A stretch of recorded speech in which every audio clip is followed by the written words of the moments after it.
저는 지방에 살고 있는 40대 여자입니다. 사연을 듣다 보니 참 욕이 절로 나오는 사연들이 많던데 저 역시 욕이 술술술 나오는 사연을 품고 있어 구독자분들과 함께 한바탕 욕이라도 하고자 사연을 쓰게 되었어요. 함께 해주시겠어요? 남편과 전 결혼한 지 7년 차가 되는 부부였어요. 남편과 저 사이엔 애교로 똘똘 뭉친 4살이 된 예쁜 딸이 있었고 사이는 그냥저냥 평범했어요. 손꼽힐 만큼 인고 부부도 아니었고 그렇다고 해서 하루가 멀다고 싸우는 사이도 아니었고요. 딸은 어린이집을 다니고 있었는데 맞벌이를 하다 보니 아침엔 일찍 집에서 나서고 오후엔 늦게 집으로 돌아오게 되었는데 어느 순간부터 딸이 그 상황을 너무나도 힘들어하더라고요. 남편과 전 고민에 빠졌고 대화를 해본 결과 딸 바보인 남편이 육아휴직을 쓰고 딸을 돌봐주기로 했어요. 여보, 그냥 내가 육아휴직 쓸게. 응? 정말? 정말 당신이 쉬어도 되겠어? 우리 회사 생각보다 육아휴직에 관대하기도 하고 무엇보다 채민이가 힘들어하는데 하는 수 없지. 당신 회사는 육아휴직 내면 복직하기 힘들 수도 있다고 했었잖아. 조금 그런 분위기이긴 해. 눈치도 막 주고 이상한 부서로 옮겨지기도 하고 말이야. 그러니까 그냥 내가 쓰는 게 맞는 것 같아. 이 김에 채민이랑 시간도 많이 보내고 나름 의미 있는 시간일 것 같아. 참 고맙더라고요. 사실 쉬운 결정은 아니잖아요. 그럼에도 불구하고 흔쾌히 사실 자기는 좀 쉬고 싶었는데 잘 됐다며 자신이 휴직을 낼 테니 아무 걱정하지 말고 회사 생활 잘 하라고 응원해 주더라고요. 이제 우리 집은 가장이 저라고 하면서요.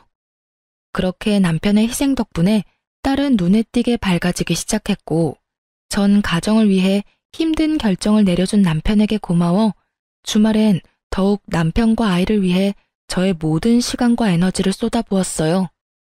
그렇게 참 든든하고도 고마운 남편이었는데 어느 순간부터 저의 고마웠던 마음이 무너져 내리기 시작했어요. 시작은 사소했습니다. 육아휴직 후 처음엔 청소부터 빨래, 설거지까지 싹 해놓던 남편은 어느 순간부터 아무것도 하지 않기 시작하더라고요. 그럴 수 있다고 생각하며 남편을 이해하려고 노력했지만 도저히 이해되지 않는 것이 있었어요. 그건 바로 자신이 먹은 밥그릇조차 씻어놓지 않고 방치해두는 것이었는데 그건 남편이 회사 생활을 할 때도 척척 알아서 다 하던 일이었던 터라 저로서는 더욱 이해가 되지 않더라고요.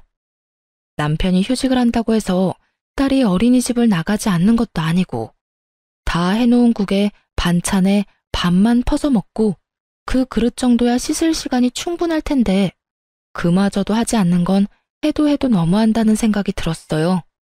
하지만 가족을 위해 희생한 남편에게 이런 잔소리까지 하고 싶지 않았던 저는 그냥 제가 좀 더 움직이자는 생각을 하며 참고 또 참았어요.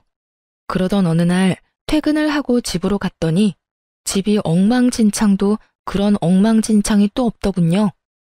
옷방엔 옷이란 옷은 다 꺼내져 뒤엉켜 있었고 거실엔 아침에 아이가 펼쳐놨던 장난감들이 그대로 있고 욕실 바닥엔 머리카락으로 무슨 짓을 한 것인지 남편의 머리카락이 엄청나게 떨어져 있더라고요.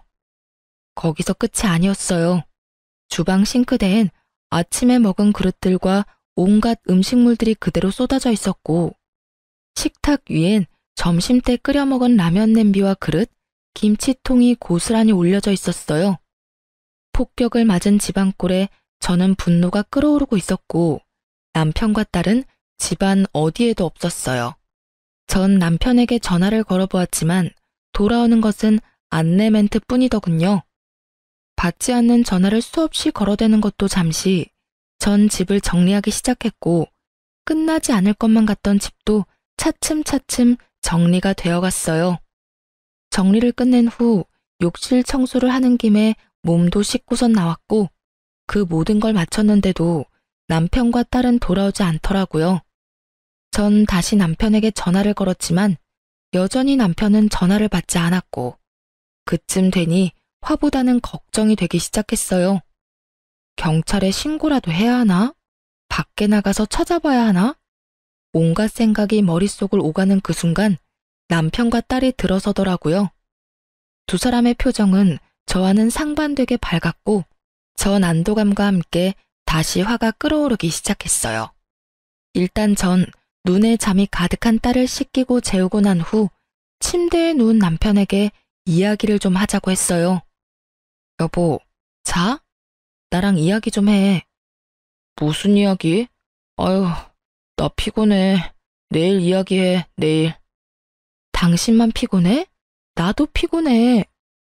저의 닥달에 남편은 인상을 잔뜩 찡그리며 몸을 일으키더니 한숨을 푹 내쉬더군요. 무슨 이야기? 무슨 이야기? 몰라서 물어? 내가 얼마나 걱정한 줄 알아? 퇴근하고 집에 왔는데 당연히 있어야 하는 당신하고 채민이는 보이지도 않고 당신한테 전화하니 전화는 안 받고 오죽했으면 경찰에 신고까지 하려고 했다고. 사람을 이 정도로 걱정시켰으면 들어오자마자 피곤하다고 자는 게 아니라 적어도 오늘 이렇게까지 늦은 이유라도 설명해줘야 하는 거 아니야? 어린이집 데리러 갔더니 채민이가 공원에서 놀고 싶다고 해서 맞은편 공원에서 놀다 보니 이렇게 됐어. 밥도 안 먹고 이때까지 놀았다고? 공원에서? 밥은 먹였지. 신나게 놀다가 배고프다길래 근처 가게에서 대충 사 먹이고 집에 가자니까 싫다고 하잖아. 그래서 조금만 더 하다 보니까 어느새 밤이 됐더라고. 전화해주려고 했는데 배터리가 다 돼서 할 수가 없었어. 아니, 애가 아무리 더 놀고 싶다고 해도 잘 설명해서 데리고 들어왔어야지. 그게 쉬워? 울고불고 떼쓰는데? 할 말 더 있어? 더 있더라도 내일 해. 나 진짜 피곤해. 짜증 섞인 투로 답한 남편은 등을 돌려버리곤 코까지 골며 잠들어 버렸어요. 전 결국 집안이 엉망이었던 건 한마디도 따지지도 못한 채 입을 닫고 남편의 옆에 누웠고 왜인지 수상한 기분이 계속해서 들기 시작하더군요. 그 이후에도 남편은 가끔 딸과 함께 밖에서 늦은 시간까지 시간을 보내고 들어왔고 그때마다 집은 더 엉망인 건 물론이고 연락조차 되지 않았죠. 그런 남편의 행동이 몹시 수상했지만 혼자도 아니고 딸까지 데리고 나가서 이상한 짓을 할 리도 없다고 생각했죠. 혹시나 하는 마음에 딸에게 아빠와 놀다 오니 좋냐고 물어보았더니 엄청나게 좋다며 아빠가 이것저것 하며 놀아줬다고 자랑하는 걸 보니 딸과 함께 놀다 오는 것은 확실해 보였어요. 그래서 전 남편에게 딸과 노는 것도 좋고 늦는 것도 좋고 다 좋은데 다른 건 몰라도 이렇게 늦는 날엔 제가 걱정하지 않게 연락이라도 하라고 했고 남편은 귀찮아 죽겠다는 얼굴로 알겠다고 하더군요. 그날 이후 남편이 그따구로 구니 저 역시 남편에 대한 고마움은 사라지고 있었고 이상한 기류마저 풍기니 점점 예민해지더라고요. 그런 저의 예민함을 남편도 느꼈는지 어느 날부턴 다시 집을 치우고 저녁까지 해놓고 저를 기다리기 시작했어요. 말투도 전보다 더 다정하게 바뀌었고요. 여보 왔어? 샤워하고 밥 먹을 거지. 얼른 씻고 와서 밥 먹어. 내가 다 차려놨어. 어? 웬일이래? 밥상까지 다 차려놓고. 웬일은 무슨. 이제 내가 살림 잘 살아줄 테니까 당신은 집안일 신경 끄고 바깥일이나 잘해. 어쩐지 수상한데? 뭐, 돈 필요해? 돈은 무슨, 나도 돈 있어요. 이상한 소리 하지 말고 얼른 씻고 오기나 해. 나도 배고파. 이렇게 말하며 제 등을 떠미는데 기분이 좋아야 하는데 왜인지 수상하더라고요. 왜 그런 거 있잖아요. 좋은 일 있는 사람이 묘하게 들떠서 과한 친절을 베푸는 딱 그런 사람 같더라고요. 전 남편의 행동이 더욱 의심스럽게 느껴졌고 그렇게 남편을 주시하고 있는데 아이의 어린이집 체육대회 날이 다가왔어요. 남편과 전 체육대회에 참가하게 되었고 그날 전 남편이 왜 그렇게 수상했는지 비로소 알게 되었습니다. 딸아이의 담임 선생님은 상냥하고 선한 인상의 처녀 선생님이었는데 남편과 주고받는 인사에서 과한 친근함이 느껴졌어요. 어머, 채민이 아버님 오셨어요? 오늘 멋지게 하고 오셨네요. 에이, 멋있어봤자 아저씨인데요, 뭘. 그런 말씀하시는 선생님이야말로 오늘 예쁘신데요? 운동복도 잘 어울리시네요. 그래요? 감사합니다, 아버님. 그저 선생님과 학부모의 대화라기엔 친밀감이 너무 높아 보여 기분이 이상했지만 그저 등원뿐 아니라 하원까지 도맡아 해주는 아빠가 드문 경우이니 더욱 신경을 써주는가 보다 하고 생각하려고 했죠. 그 생각이 얼마나 어리석은 생각인지 깨닫는 데까진 오래 걸리진 않았죠. 전 신경 쓰이는 마음을 누른 채 최대한 행사에 집중하려고 했고 체육대회는 끝을 향해 가고 있었어요. 드디어 마지막 경기만을 남겨두고 있었고 마지막 행사는 다름 아닌 부모님들과 선생님이 모두 참가하는 달리기 시합으로 아이는 물론 모든 선생님들이 참가하게 되었죠. 저와 남편은 참가하지 않아 멀찍이서 구경을 하고 있는데 열심히 달리던 딸아이의 담임 선생님이 발을 헛디뎌 그만 넘어지고야 마는 것이 아니겠어요? 쾅 소리와 함께 선생님은 넘어졌고 모두 걱정 가득한 시선으로 바라보는데 그 순간 제 옆에 있던 남편이 어느새 선생님의 곁에서 그 선생님을 부축하고 있더라고요. 일순간 분위기는 싸해졌고 순간적이지만 제 심장이 덜컥하고 내려앉는 기분이 들더군요. 남의 일엔 관심이라곤 없던 남편이 선생님이 넘어지는 모습을 보자마자 반사적으로 튀어나가 스스럼 없이 부축까지 하다니. 저는 차라리 눈을 감아버리고 싶었지만 최대한 아무렇지 않은 척 애써 미소를 지어 보였고 이상한 분위기를 감지한 원장님이 나서 그 선생님을 데리고 가는 바람에 상황은 일단 일단락이 되었어요. 집으로 돌아오는 길, 남편은 아무 말이 없었고 저 역시 말을 하고 싶지 않았어요. 그렇게 조용한 분위기에서 집으로 돌아왔고 오는 차 안에서 곤히 잠들어 버린 딸을 침대에 눕히고 나오니 남편이 씻고 있더라고요. 떨어지는 물소리를 들으며 아무리 좋게 생각해 보려고 해봤지만 생각하면 할수록 남편의 행동이 수상하고 이상했어요. 그렇게 상상의 나래를 펼치고 있는데 남편이 식탁 위에 올리고 간 휴대전화가 울리는 것이 아니겠어요?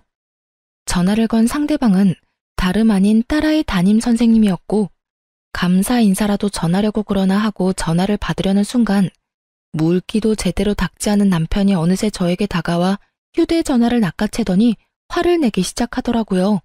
야, 넌 왜 남의 전화를 함부로 만져? 야라니, 남이라니요. 이때껏 아무리 화가 나도 야라는 호칭은 쓰지 않았던 남편인데 휴대전화 좀 만졌다고 불같이 화를 내니 너무 당황스럽기도 황당하기도 하더군요. 묻지도 않고 만져서 미안한데 전화가 와서 그랬어. 그런데 담임 선생님이 왜 당신한테 전화를 하는 거야? 따로 전화할 일이 뭐 있다고? 감사 인사 정도야 문자로 해도 되고 굳이 전화할 일이 없잖아. 그걸 내가 어떻게 알아? 내가 전화 걸었어? 하여튼 2번 다신 남의 물건에 손대지 마. 알겠어? 더욱 화를 내던 남편은 다시 욕실로 들어가 버렸고 전 차분하게 머릿속을 정리했어요. 지나치게 친근해 보였던 두 사람. 선생님이 넘어지자마자 반사적으로 튀어나가 서슴없이 부축하던 남편의 손길. 그리고 방금 전화까지. 설마는 확신이 되어갔고 그럴수록 전 더욱 차분해졌죠. 생각이 정리될 때쯤 남편이 나왔고 남편에게 묻고 싶은 이야기는 많았지만 참고 또 참으며 최대한 아무렇지 않게 남편을 대했어요. 평소와 다름없는 제 모습에 남편은 안심이란 걸 하는 듯했고 그렇게 주말이 지나 월요일이 되었죠. 전 평소와 마찬가지로 출근을 한다며 집에서 나와 예약해 두었던 렌터카를 타고 남편을 뒤쫓기 시작했어요. 확신은 가득했지만 이 모든 확신들이 진실인지 제 두 눈으로 확인하고 싶었거든요. 주로 남편이 늦게 오는 날이 월요일, 목요일이었던 터라 미행의 날을 월요일로 정했고 저의 미행은 그렇게 시작되었어요. 오전엔 이상할 것 없이 평범하게 흘러가더군요. 딸을 어린이집에 데려다 준 남편은 곧바로 집으로 돌아왔고 어떤 외출도 없이 집에서 시간을 보냈어요. 문제는 딸이 하원하고 난 후부터 이어지더군요.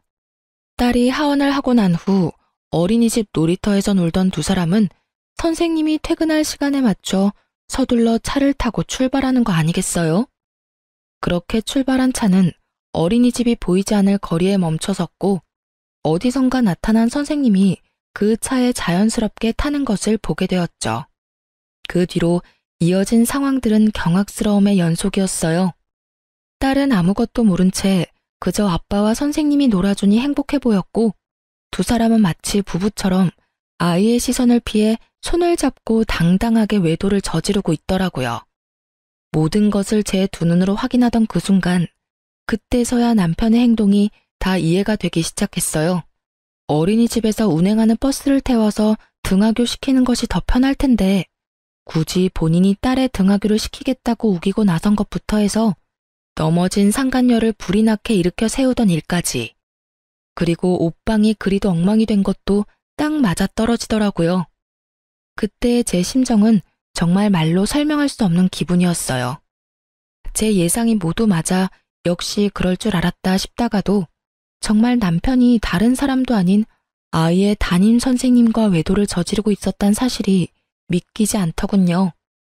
이혼을 해야 하는 것이 분명하지만 아빠를 너무 사랑하는 딸에게 이혼이라는 것을 어떻게 이해시켜야 하나 싶고 그렇다고 모든 것을 덮고 그냥 살기엔 제가 알아버린 것은 너무 많았죠.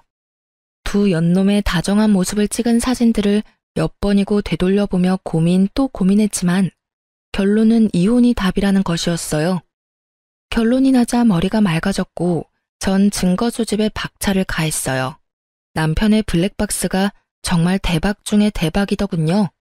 그곳엔 두 사람의 계획뿐 아니라 상간녀의 계획도 녹음되어 있었어요. 남편과 상간녀는 그 와중에 아이가 신경이 쓰이긴 했는지 호칭은 아버님, 선생님으로 하고 존댓말도 꼬박꼬박 하고 있더라고요. 아버님, 그래서 이혼은 하시는 거죠? 그럼요, 선생님. 곧 이야기 꺼내려고 하고 있어요. 우리 채민이만 아니면 당장 이혼하면 되는데 채민이를 데리고 와야 하니까 시간이 좀 걸리네요.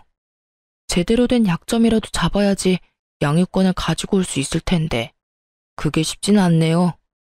하긴 그렇긴 하겠네요. 그래도 노력 좀 해줘요. 저도 채민이랑 꼭 같이 살고 싶으니까요. 그렇게 말해줘서 고마워요, 선생님. 한번 갔다 온 것도 미안한데 채민이까지 받아주고. 내가 이혼만 하고 나면 정말 잘해줄게요. 선생님이 후회하지 않도록 정말 잘할 거예요. 그러니까 조금만 더 기다려줘요.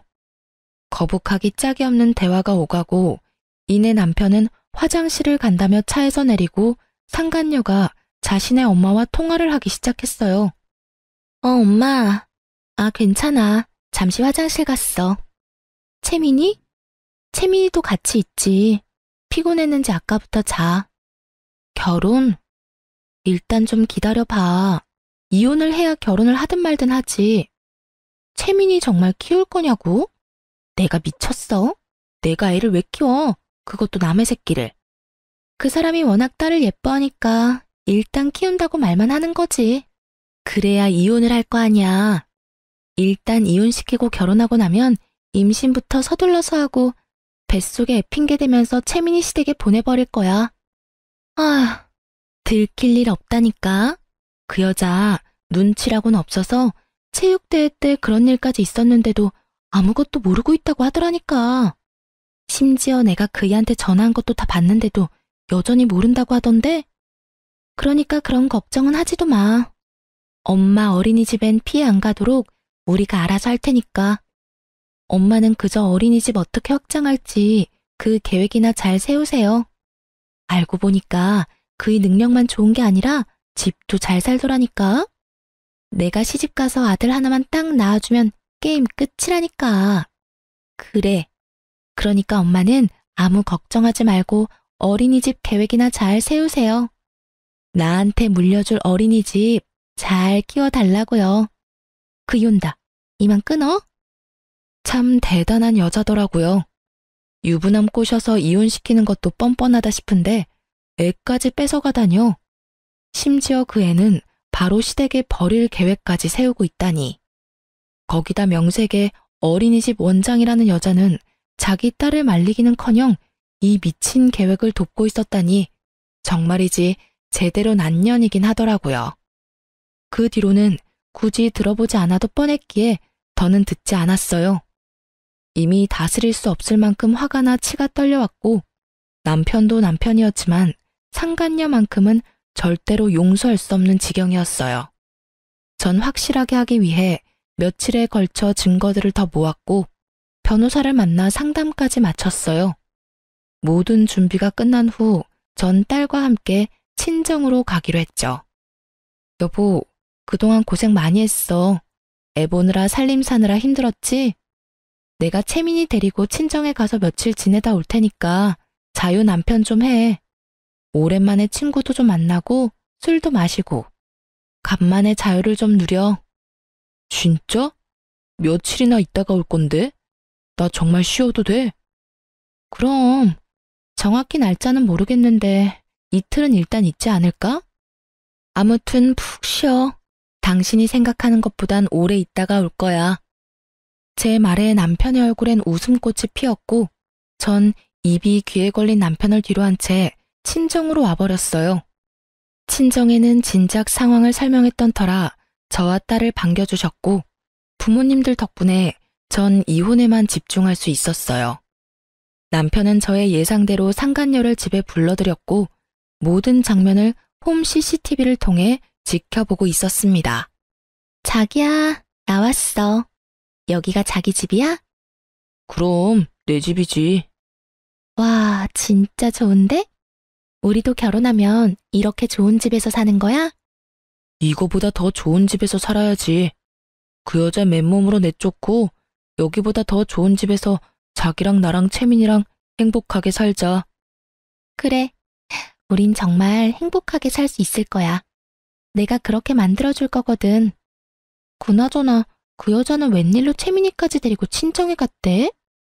나도 몰라. 나보고 그동안 수고했다면서 좀 쉬라고 그러던데. 하긴 우리 자기 수고하긴 했지. 나랑 바람 피우느라. 그동안 고생했는데 내가 피로 쫙 풀리게 안마라도 해줄까? 진짜? 좋지. 더는 구역질이나 볼 수가 없더라고요. 모든 상황은 녹화가 되고 있었고 전 휴대전화도 끄고 눈도 그냥 감아버렸어요. 눈을 감으니 그간 남편과의 추억들이 차례대로 스쳐가더군요. 첫 만남에 설렜던 순간부터 결혼을 결심하게 된 순간들, 결혼식, 그리고 처음 딸아이를 품에 안는 순간까지도요. 그 추억의 끝은 남편의 외도였고 그제야 마음속에서 모든 것이 정리되는 느낌이 들었어요. 이혼하겠다고 마음먹은 것과는 별개로 그 순간까지도 남편에 대한 미련 비슷한 것들이 남아 저를 힘들게 하고 있었는데 비로소 그때 모든 것이 떨쳐지더라고요. 그 다음날 모든 증거를 가지고 아이들이 제일 많이 등원하는 시간에 맞춰 어린이집으로 향했어요. 어린이집에 도착하니 저의 계획대로 아이들을 등원시키고 모여 이야기하는 학부모들이 꽤 있더라고요. 심각한 표정의 제가 어린이집에 들어서자 모든 시선이 저에게 향했고 전 그대로 어린이집 현관 입구로 향했어요. 입구엔 보조 선생님이 계셨는데 심각한 표정의 저를 발견하곤 부탁하지도 않았는데 상간녀를 불러주더라고요. 누구보다 밝게 가식적인 표정으로 나오던 상간녀는 저를 발견하곤 표정이 굳어버렸고 타이밍 딱 맞춰 남편 놈도 불이 나게 뛰어와 제 옆에 서더군요. 사실 제가 출발하기 전 좋은 구경시켜줄 테니 어린이집으로 오라고 문자를 보냈었거든요. 사건의 주인공들이 다 한자리에 모였고 대화를 시작하기 전 남편의 자리를 다시 정해주었어요. 제 옆이 아닌 상간녀의 옆으로 말이죠. 여기 말고 네가 사랑하는 여자 옆에 가서 서. 제 말에 적잖게 당황한 남편놈은 반사적으로 부인을 하고 나서더군요. 그게 무슨 말이야. 사랑하는 여자라니. 채민이 엄마, 이분 채민이 담임선생님이잖아. 남편은 부인하기 바빴고 상간녀는 붉어진 얼굴을 진정시키기 위해 손 부채질을 열심히 하고 있더라고요. 그 와중에도 저와 상간녀의 눈치를 살피는 남편놈의 행동은 제 화를 더 돋우는데 부족함이 없었죠. 전 그 자리에서 준비했던 증거를 두 사람에게 던져주었어요. 몇 장의 사진은 두 사람의 얼굴로, 몇 장의 사진은 바람에 날려 어린이집 정원에 떨어졌죠. 모여있던 학부모들은 앞다투어 사진을 줍기 바빴고 두 사람은 차마 사진을 줍지도 못하고 곁눈질로 사진을 보기 바쁘더군요. 무슨 말인지 정말 몰라서 그딴 말을 짓거리는 거야? 너 육아휴직 내고 애를 보는 게 아니라 여자를 보고 살았더라? 좋았니? 행복했어? 왜? 젊은 여자랑 같이 살 생각하니까 절로 웃음꽃이 폈어? 저는 언성을 높이며 소리를 질러버렸고 남편과 상간녀의 얼굴은 빠른 속도로 새파랗게 질려가기 시작했어요. 큰 소리까지 치며 난동 아닌 난동을 부리는 저로 인해 무슨 일인가 싶었던 다른 선생님들이 밖으로 나오고 많이 흥분한 듯한 저를 말리는가 싶더니 떨어진 사진들을 발견했는지 저마다 입을 가리며 경악을 금치 못하더라고요. 어머, 이게 다 뭐래요? 이거 채민이 아버님이랑 정 선생님 아니에요? 에이, 설마요. 어떻게 그런 짓을 해요? 아니라고 하기엔 지금 분위기가 좀 그렇잖아요. 많이 놀란 선생님이 저마다 한마디씩 하는 사이 기다리던 사람이 뛰어나오더군요. 그 사람은 바로 이 어린이집의 원장이자 상간녀의 엄마였어요. 이게 다, 채민이 어머님, 정말 죄송합니다. 이런 일이 일어나고 있는지 정말 꿈에도 몰랐어요. 정말 죄송합니다. 거듭 아무것도 몰랐다며 저에게 고개 숙여 용서를 구하던 원장은 큰 결심을 했다는 듯 이런 말을 하더라고요. 제가 직원 교육을 잘못 시켜도 한참 잘못 시켰습니다. 책임지고 해고하고 이 바닥에 다신 발도 못 붙이게 할 테니 힘드시겠지만 일단 진정 좀 해주세요, 어머님. 진정? 지금 내가 진정하게 생겼어요? 암요. 진정하시기 힘드시다는 거 저도 잘 압니다. 그러면 다른 학부모님들도 다 보고 계시고 일단 들어오셔서 이야기 나누실까요? 코웃음이 다 나더라고요. 상간녀와 남편의 관계를 진작 다 알고 있었다는 것을 블랙박스를 통해 다 알고 있는데 이리 소름을 끼치는 연기를 펼치며 아무것도 모르는 척을 해대니 코웃음이 날 정도로 어이없을 수밖에요. 저기요, 직원 교육은 둘째치고 딸 교육은 어떻게 했길래 이딴 짓을 벌일 수가 있죠? 네? 어머님, 그게 무슨 말씀이신지. 다 알고 있으니까 발뺌할 생각도 하지 마세요. 이 여자, 당신 딸이잖아. 아니 도대체 딸 교육을 어떻게 했으면 학부모이자 유부남인 남자와 놀아날 수 있는지 딸 키우는 입장에서 도저히 이해가 안 되네. 그걸 어떻게 아무도 모르는 사실인데. 지금 어떻게 알았는지가 중요해. 내가 뭘 얼마나 더 아는지는 궁금하지 않은가 봐. 나 당신네들 통화하는 것도 다 들었어. 뭐? 일단 이혼부터 시키고 임신부터 해서 내 딸을 시댁으로 보내버린다고? 그게 인간이 할 말이야? 그게 아이들을 보살피는 선생 입에서 나올 말이냐고. 저는 다시 한번 악에 받쳐 소리를 질러버렸고 제 말에 모여있던 학부모들은 경악을 금치 못한다는 표정을 지어 보이더군요. 남편 역시 화가 났는지 상간녀를 닥달하기 시작했고 상간녀는 절대 아니라며 잡아떼기 바쁘더라고요. 이 말이 전부 사실이야? 우리 채민이 버릴 생각이었어? 아니야, 자기야.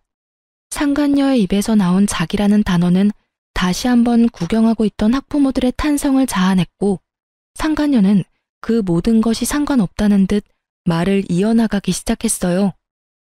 내가 채민이 정말 많이 사랑하고 아끼는 거 누구보다 자기가 더 잘 알잖아. 자기 생각 안 나?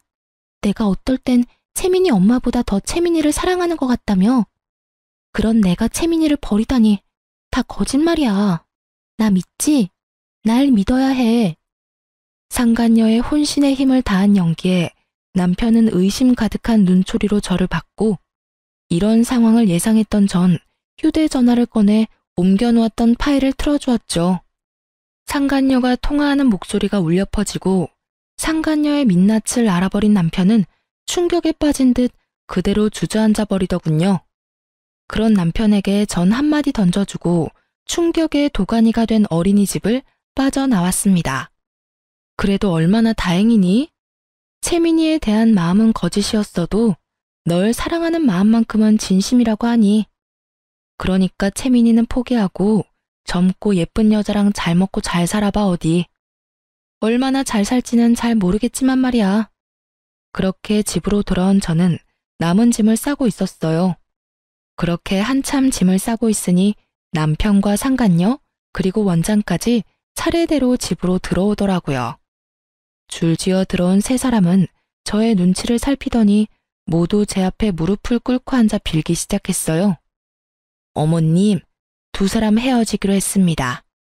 제 모자란 딸도 많이 반성하고 있으니 한 번만 용서해 주시면 안 될까요? 제가 어떻게 해서든 어머님께서 받으신 마음의 상처 보상해 드리겠습니다.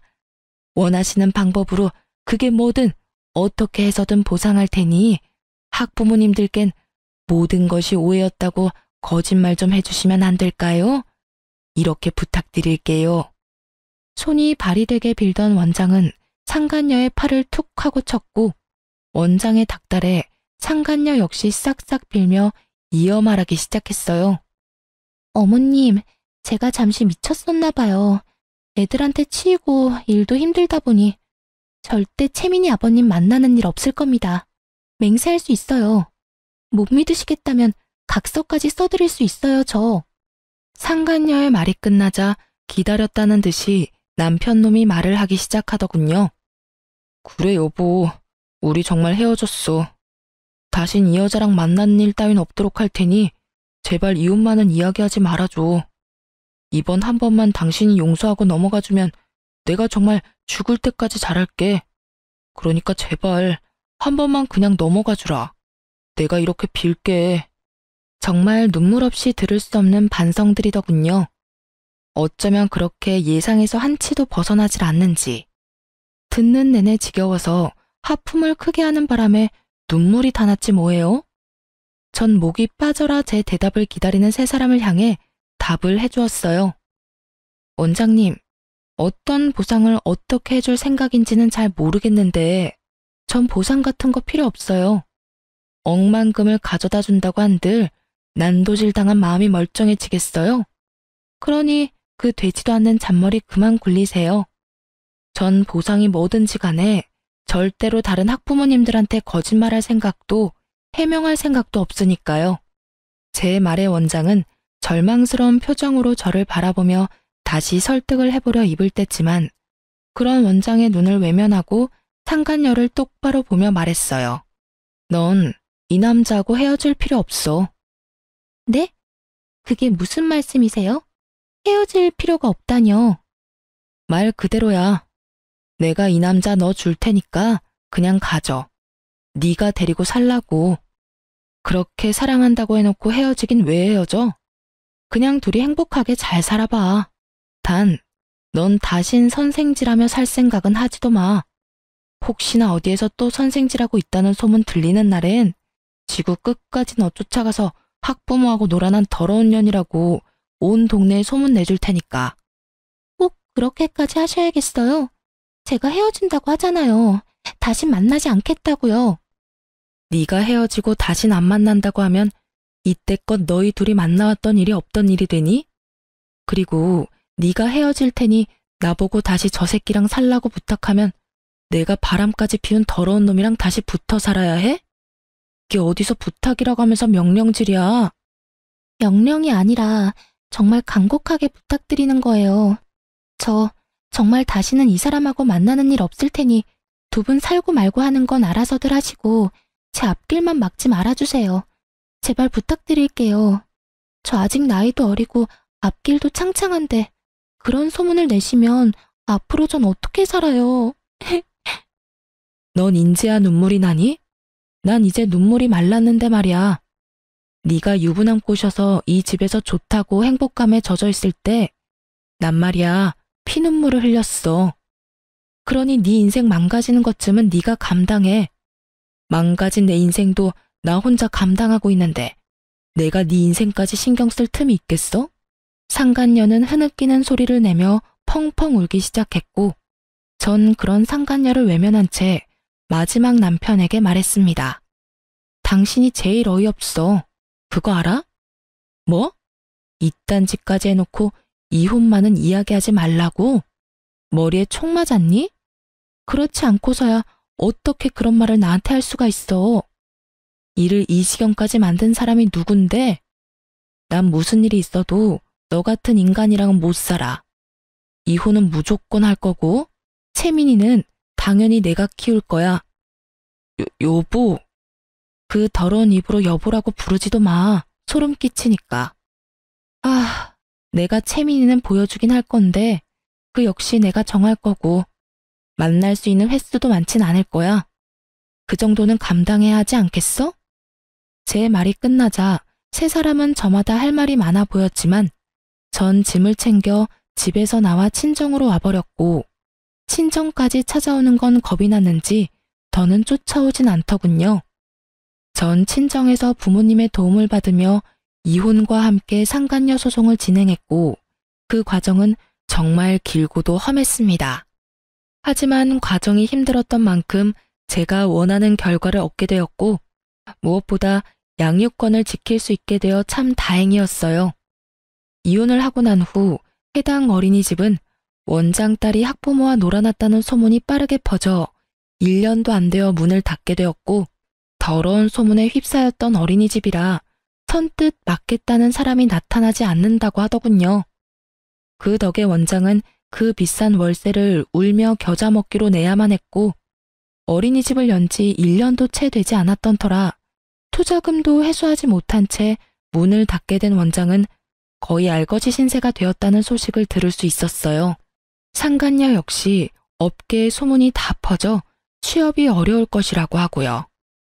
이러나 저러나 저에겐 참 통쾌한 소식이더군요. 그렇게 저의 채증을 시원하게 날려주는 소식들이 전해지는 동안 시댁에서도 모든 사실을 알았는지 전화가 왔더라고요. 모든 상황을 이제서야 아셨다며 저를 대신해 전 남편 욕을 해주시더군요. 채민어미야, 이야기 다 들었다. 어떻게 이런 일이 있을 수가 있는지 마음고생 많이 했지? 아, 처음 알았을 땐 많이 힘들었는데 이혼하면서 마음 정리를 해서 그런지 이제 많이 괜찮아졌어요. 매번 괜찮다고만 하니 정말 괜찮은 건지 아니면 그냥 괜찮다고 하는 건지. 며칠 전에 그 녀석이 집으로 찾아왔더구나. 젊은 여자 손을 잡고 왔길래 무슨 일인가 싶었는데 그때 모든 사실을 다 털어놔서 우리도 알게 됐어. 낯짝도 두껍지. 아무리 부모 앞이라도 부끄러운 것도 모르고 잘도 그 여자를 데리고 와선 말도 안 되는 소리를 늘어놓는데 정말 마음 같아선 뱃속에 다시 넣어버리고 싶었어. 어머님, 아버님 많이 놀라셨겠어요. 놀라기만 했겠어? 나도 나지만 영감이 화가 많이 나서 난리가 났었지. 그 사달을 냈으면 둘이 쥐 죽은 듯이 숨어 살 생각은 못할 망정 둘이 손까지 잡고 나타나서 뭐라고 하는 줄 아니? 글쎄 우리를 모시고 살고 싶다고 하더구나. 말이 모시고 사는 거지 우리가 바보야? 그 시꺼먼 속내 하나 모르게?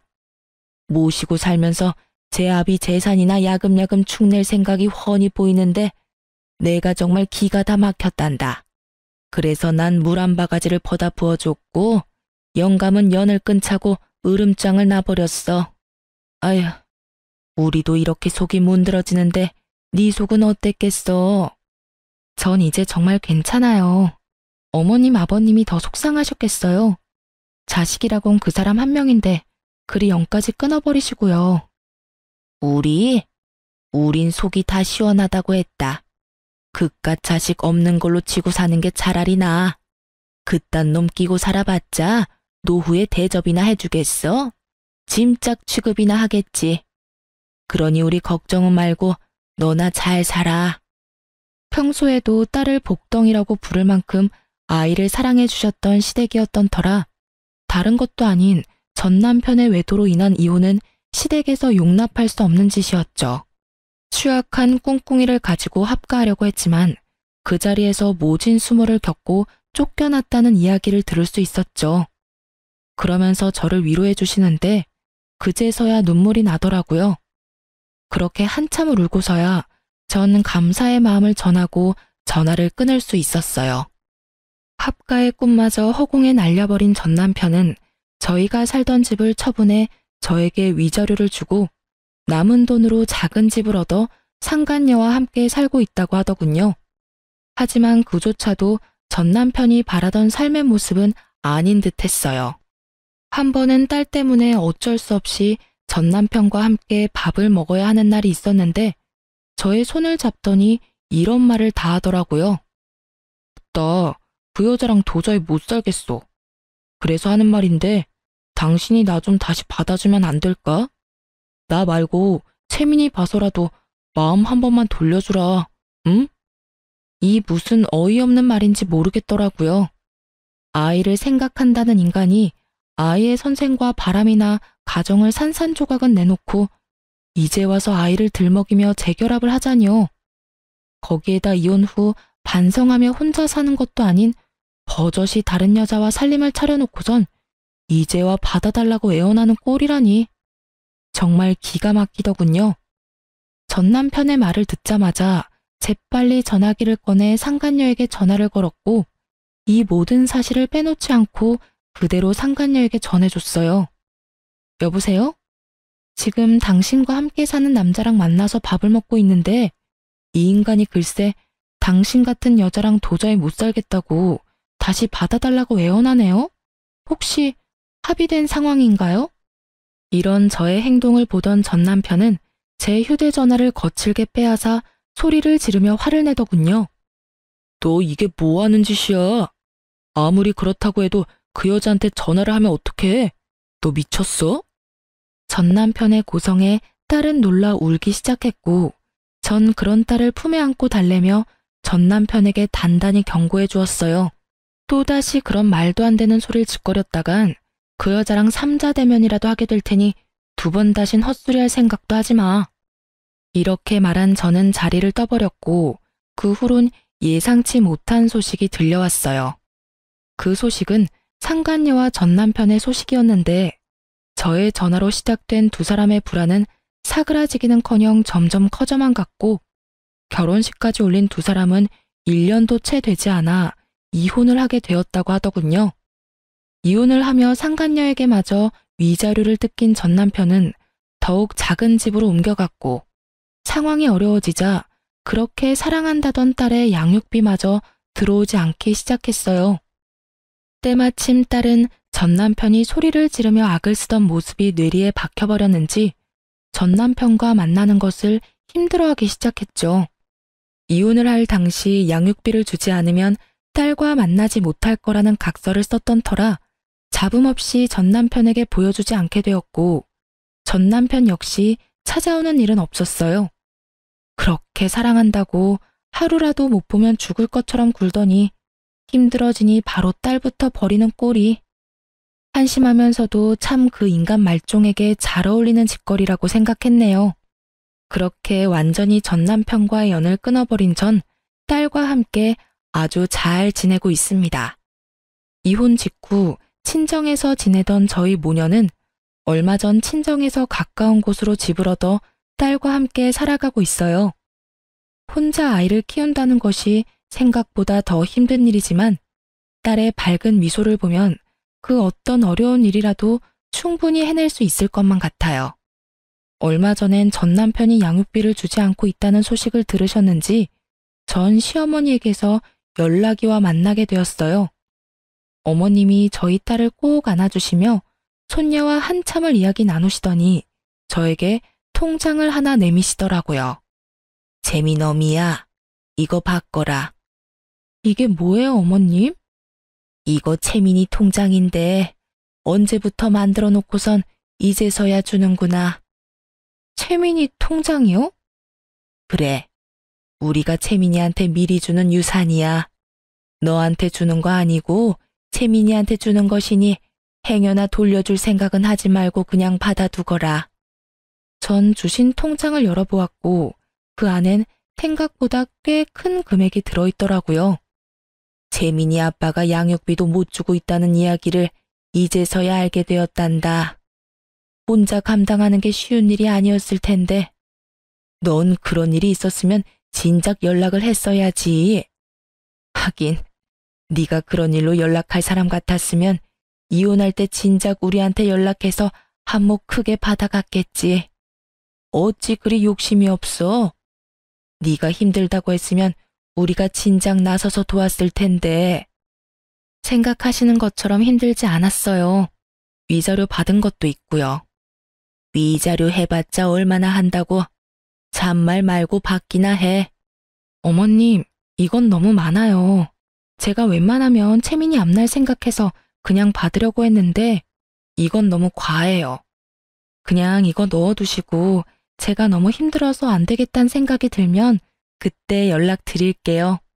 그때 가서 조금 힘이 되어주세요. 과하기는 무슨. 네가 아직 세상 때를 덜 묻었구나. 조금 더 살아봐. 내가 그때 그 통장을 받았어야 했는데 하고 후회하는 날이 올 테니.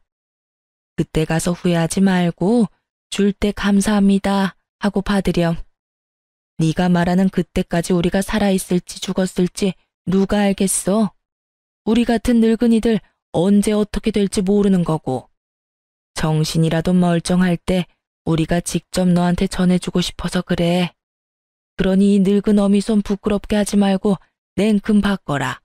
그리고 이 돈으로 우리 채민이 하고 싶다는 거 망설이지 말고 다 시켜줘. 감사합니다, 어머님. 그럼 제가 이 돈만큼은 꼭 채민이만을 위해 쓰도록 할게요. 그렇게 전 감사한 마음으로 통장을 받았고 그 도움 덕분에 딸의 교육비 걱정은 덜 수 있었어요. 가끔 이런 생각을 해요. 우리 딸이 조금 더 자라서 이혼한 저를 원망하진 않을까 하는 그런 생각이요. 그런 생각이 들 때마다 전 딸에게 더욱 잘하려고 노력하고 있습니다. 제가 더 잘하고 더 잘 보살피면 원망의 마음이 이해의 마음으로 변할 수도 있지 않겠어요? 앞으로도 전 딸과 함께 더 많은 것을 보고 더 많은 것을 경험하며 그렇게 함께 지내볼 예정이에요. 이로써 저의 사연은 끝이 났네요. 긴 시간 저의 사연 들어주셔서 감사합니다.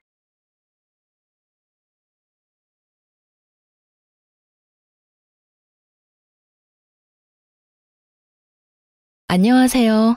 저는 서울에 살고 있는 30대 중반 여자랍니다. 요즘 사연이 나오는 채널을 많이 듣고 있어요. 제 이야기 같기도 하고 듣다 보면 속이 시원해지기도 해서 코미디 프로보다 더 재미있는 것 같아요. 그 중에서도 이곳의 사연들이 더 진정성 있게 느껴진달까요? 그래서 새로운 사연 올라올 때마다 꼭 듣고 있답니다. 저도 아주 기가 찬 사연을 마음속에 품고 있거든요. 저처럼 바보 같은 짓 하지 말라는 마음에서 저의 이야기를 한번 풀어놔 볼게요.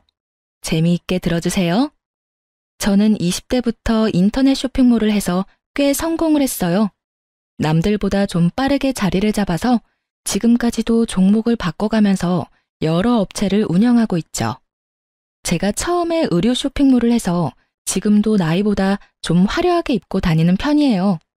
그래서 외모만 보고 제가 좀 세 보인다는 사람들도 많은데요.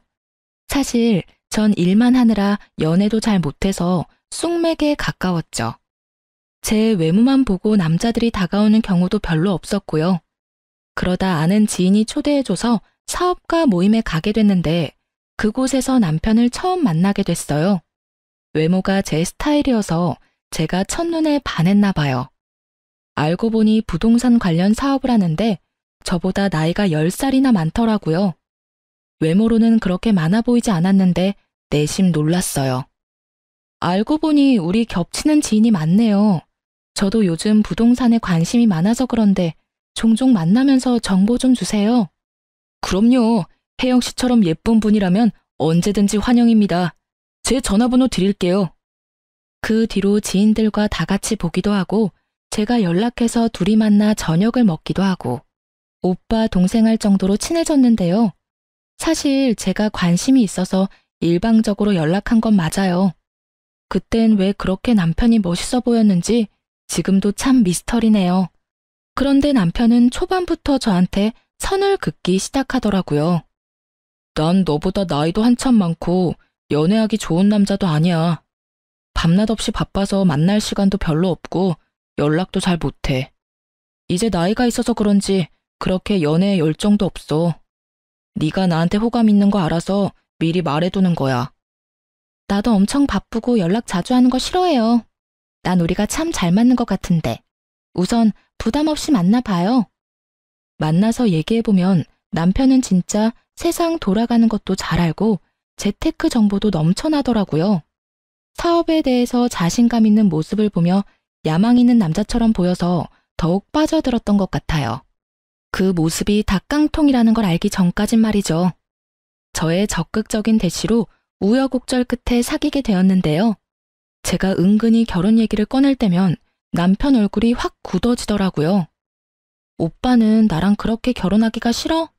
말만 해도 그렇게 싫은 티를 내면 내가 너무 서운하지. 난 이제 나이도 있어서 사실 오빠랑 결혼하고 싶어. 네가 잘 몰라서 그러는데 내가 사실 나이에 비해 모아둔 돈이 별로 없어. 사업을 하다 보니 빚도 꽤 있고 안정적이지가 않잖아. 너도 사업하니까 잘 알 거 아니야? 난 사실 연희 네가 안정적인 직장인이랑 결혼했으면 좋겠다. 널 아끼니까 이런 말 하는 거야. 난 오빠를 사랑하는데 어떻게 다른 남자랑 결혼을 해? 내가 잘할 테니까 오빠도 생각 다시 해봐. 나처럼 능력 있는 여자 어디서 못 찾아? 네, 제가 진짜 미쳤었죠. 남편이 계속 도망가니까 어떻게든 더 잡고 싶었어요. 그래서 결국 사귄 지 1년 만에 결혼하기로 하고 시부모를 만나러 처음 시댁을 찾아갔네요. 우리 가족이 좀 직설적이야. 말이 좀 거칠어도 이해해줘. 너 나랑 결혼하고 싶다며. 누가 들으면 내가 아주 매달려서 하는 줄 알겠네. 오빠도 결국 나랑 결혼하고 싶다며? 그렇게 긴장되면서도 설레는 마음으로 시댁 문을 열었죠. 근데 마주친 건 저를 싸늘하게 쳐다보는 눈들 뿐이었답니다. 두 팔 벌려 반겨주진 않을지언정 째려보기나 하니 너무나 당황스럽더라고요. 남편한테는 남동생 하나와 여동생 하나가 있었는데요. 둘 다 저보다 나이가 많은데 세상에 백수더라고요. 그 사실도 결혼하고 나서야 알아서 기함을 했네요. 도련님이 저를 보고는 실실 쪼개며 뭐라고 했는지 아시나요? 멀쩡하게 생겨서는 왜 우리 형처럼 나이 많은 남자랑 결혼해요? 아, 우리 형 돈 많은 것 같아서 하는 거구나. 취집 같은 거 하려고. 처음 보는 사이에 말이 참 듣기 거북하네요. 아직 못 들었나 본데 저도 돈 잘 벌어요. 전 그냥 오빠가 좋아서 하는 거지 취집하고 싶었으면 진작에 어릴 때 갔겠죠? 와, 바로 말 대답하는 거 봐. 엄마, 이번엔 임자 제대로 만났네. 이렇게 드세니까 우리 형을 휘어잡았겠지. 이놈아, 조용히 못해? 뭔 소리를 하는 거야? 내가 상현이한테 대충 얘기는 전해 들었다. 나이가 어린데도 사업을 오래 했다며? 모은 돈은 얼마나 되니? 어머니, 처음 만난 사람한테 뭘 그런 걸 물어보세요. 아니 왜? 그게 제일 중요한 거지. 난 이게 궁금해서 어젯밤에 잠도 못 잤다. 한번 말해봐. 그래야 혼수 같은 것도 얼마나 준비할지 알려줄 거 아니니? 어머니, 사업하는 사람은 절대 자기 수입 얘기 안 해요. 한 번도 사업 안 해보셔서 잘 모르시나 보다. 오빠한테도 제 부모님한테도 절대 얘기한 적이 없어요. 혼수는 되도록이면 간소하게 하고 싶으니까 그 점은 존중해 주세요.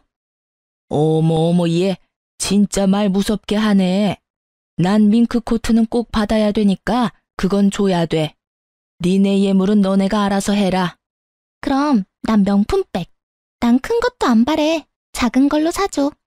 혜언니, 이 정도는 해줄 수 있죠? 그럼 난 뭐 받지? 난 그냥 간소하게 명품 셔츠 하나 정도? 그거 뭐 100만 원도 안 하는데 그 정도는 해줄 수 있죠? 꼭 흰색으로 부탁해요. 경수님 센스 한번 볼게요. 아들 결혼시키는데 돈 한 푼 안 보태주면서 바라는 건 어찌나 많은지요. 동생들이 그딴 말을 하는데도 그냥 사람 좋게 허허 웃고만 있는 남편을 보니 어이가 없더라고요. 이때 다 뒤집어 엎고 나와버렸어야 하는데 말이죠. 물론 그때야 콩깍지가 씌었으니 상황 파악도 제대로 할 수 없었고요. 그렇게 제가 원하는 식장으로 예약을 하고 결혼 준비를 하기 시작했는데요. 남편은 식장이며 드레스며 죄다 가족들한테 사진을 보내고 다 알려주며 공유를 하더라고요. 그러면 꼭 시댁 인간들이 한마디씩 해왔죠. 언니, 간소하게 한다면서 거긴 너무 비싼 거 아니에요? 역시 쇼핑몰하고 그래서 그런지 사치가 좀 심하다. 예, 드레스가 너무 많이 파인 거 아니니? 좀 더 얌전한 걸로 바꿔라. 우리 집안이 보수적인 거 얘기 못 들었어? 신혼여행을 몰디브로 간다면서요? 가서 뭐 사진 찍어서 자랑하려고요? 병수, 그냥 가까운 동남아 가요. 내 친구들이 발리가 더 좋다고 하던데. 아니, 내가 내 돈 내고 결혼한다는데 자기들이 단체 메시지 창에서 하루 종일 이래라 저래라 하는데 진짜 너무 화가 나더라고요. 남편은 말 한마디도 안 하고 말이죠. 저는 참다 못해 폭발해버렸죠. 결혼식장 예약하는데 돈 보태주셨어요? 드레스는 제가 친한 언니 샵에서 하기로 한 거고요. 제가 신혼여행을 도련님 허락까지 받아야 돼요? 그럼 도련님이 신혼여행비 다 내주세요. 그럼 가라는 대로 갈 테니까요. 아니, 얘는 잘 되라고 하는 말에 왜 이렇게 예민하게 반응해? 어디 며느리 무서워서 뭔 말을 못하겠네. 그렇게 우여곡절 끝에 결혼식하고 신혼여행까지 다녀왔어요. 말 그대로 신혼여행까진 정말 좋았어요. 그 후에 현실로 돌아오면서 지옥 같은 시집살이가 시작되었죠. 신혼여행 다녀와서 시댁에 찾아갔는데 제가 사온 선물을 보고 시모가 혀를 쯧쯧 차더라고요. 너희는 그렇게 좋은 호텔에서 돈 펑펑 쓰면서 잘 지내고 왔으면서 고작 선물은 이딴 걸 사오니? 그러게, 공항 면세점에 얼마나 좋은 게 많아? 언니 진짜 센스 없다. 그러게, 내가 말했잖아. 저번에 만났던 언니가 더 낫다니까? 그러게, 아니 사업한다고 해서 돈도 잘 벌고 통도 클 줄 알았더니 앞으로도 이런 식이면 아주 실망이다. 이게 뭐가 어때서 그러세요? 그럼 여행 기념품으로 명품백이라도 사와야 되나요? 너무 심한 생각을 하시네요. 그리고 아가씨, 지금 뭔 말을 하는지 확실히 알고 말하는 거죠? 말 좀 조심해요. 오빠, 새언니 너무 무서워. 무슨 독재자 같아. 난 저번에 소연 언니가 더 좋았어. 엄마가 괜히 반대해선. 신우이가 그딴 말을 짓거리면서 자기 방으로 쏙 들어가 버리더라고요. 저는 너무 열이 받아서 집에 오자마자 남편과 한바탕 했죠. 당신은 어떻게 말 한마디를 안 하고 가만히 있어? 날 도와줘야지. 아가씨가 그런 버릇없는 말을 하면 따끔하게 한마디를 해줘야지. 그리고 뭐? 소연 언니? 그 여잔 또 누군데? 걔가 아직 어려서 그래. 당신이 이해 좀 해. 소연이는 그냥 잠깐 만났던 애야. 신경 쓰지 마. 나보다 5살이나 많은데 대체 어디가 어리다는 거야? 당신이 지금까지 가족들한테 어떻게 했는지는 몰라도 이젠 결혼했으니까 잘못된 건 바로 잡아야지. 앞으로 나를 좀 더 위해주고 지켜줬으면 좋겠어. 제가 이렇게까지 말하는데도 남편은 별 대꾸가 없더군요. 연애할 땐 그렇게 재테크며 뭐며 아는 거 다 말해대느라 말도 엄청 많이 하더니만 결혼하고 나니까 말수가 확 준 것도 참 웃기더군요.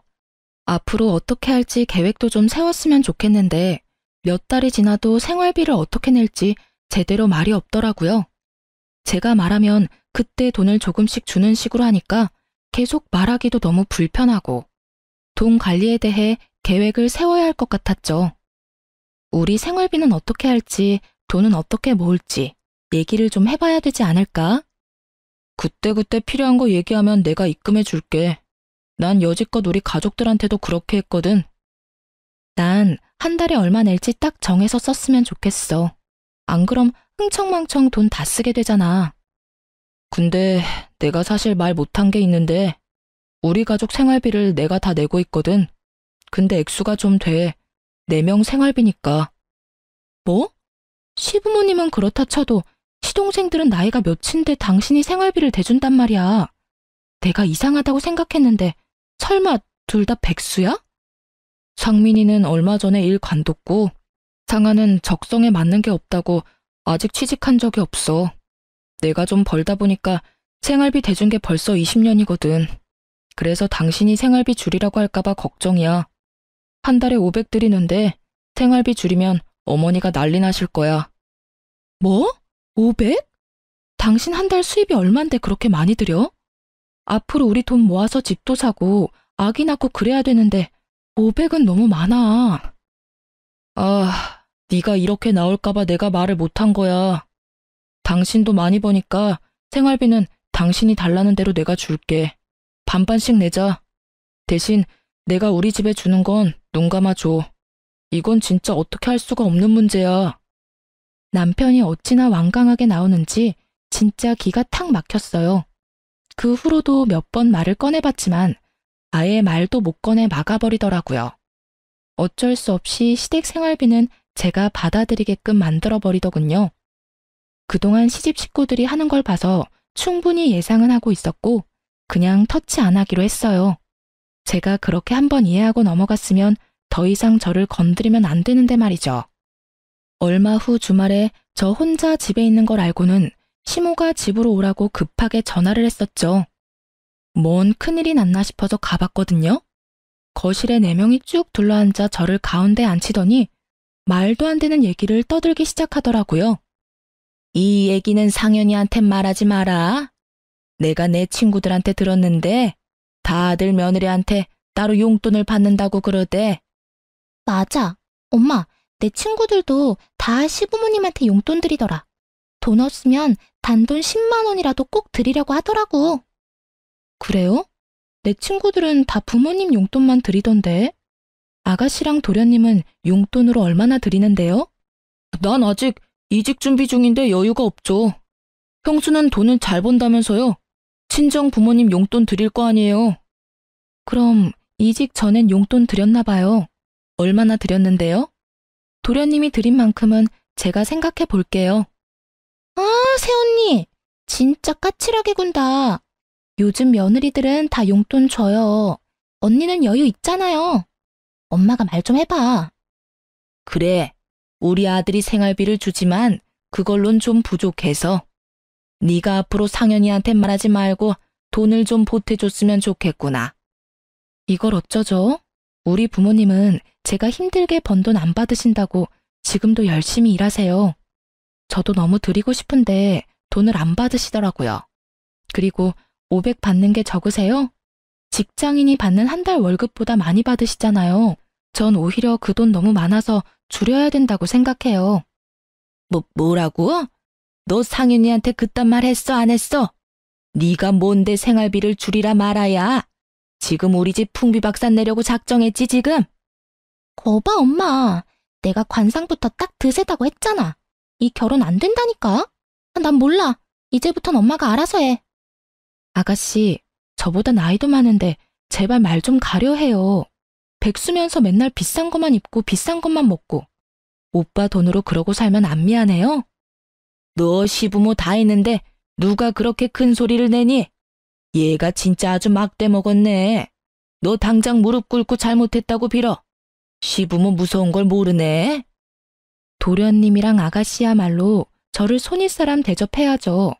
제가 아무리 어려도 이 집 장남과 결혼한 여자인데 어떤 게 더 예의에 말아먹은 건지 모르겠네요. 오늘 있었던 일 다 상현 씨한테 말할 거고요. 저는 아가씨랑 도련님이 사과할 때까진 이 집에 안 올 거니까 그렇게 아세요. 저는 머리끝까지 화가 나 현관문을 박차고 나가버렸어요.